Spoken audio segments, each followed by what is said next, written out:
I joined the AFP in 1991 as part of the first AFP undergraduate program. We graduated in 1993 before undertaking recruit training in 1994. So I've been with the AFP for 18 years now. There was 18 in my class. We were the first class for 3 years and we're all part of the AFP undergraduate program, so we're all similar age. We're all around the 21 years of age, and it was tough, but it was also very enjoyable. And only in the last couple of years we had our 15-year reunion, and as it turns out we're probably the highest class of people still within the AFP after 15 years. I've had many milestones, but probably the most recent one was investigating the quadruple fatality on the 20th of March 2010.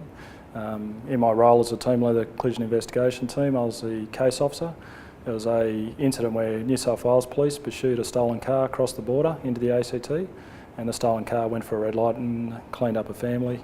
Unfortunately, 4 people died in that collision, including the person being pursued by police, the driver of the stolen car, plus a family, mum, dad and the young baby. So that was quite a significant one.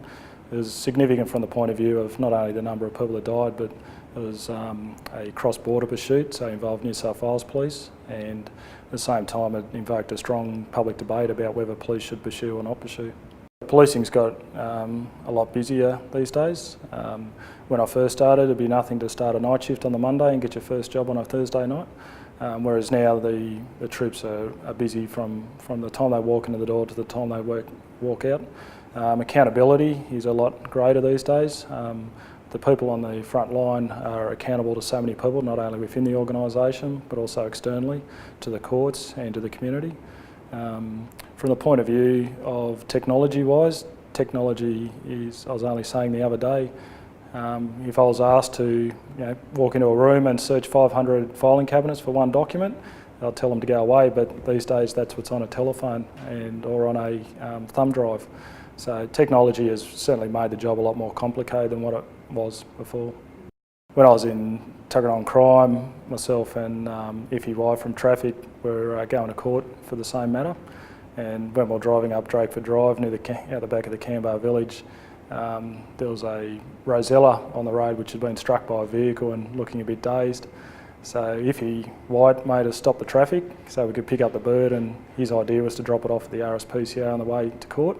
And when we arrived at the RSPCA, the police radio transmitted, scared the bird and went straight up behind the back of the dashboard.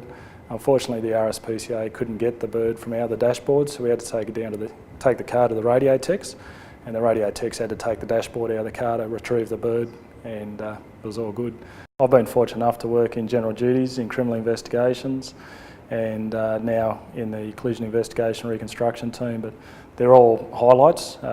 Starting off as a junior constable down at the old Erindale police station, right through to working in lots of areas of crime, and now the collision investigation team. There's no one real highlight. I think every day is a highlight. I get to see things that a lot of people will never experience, and the people that really you work with, that's what makes the experience so good.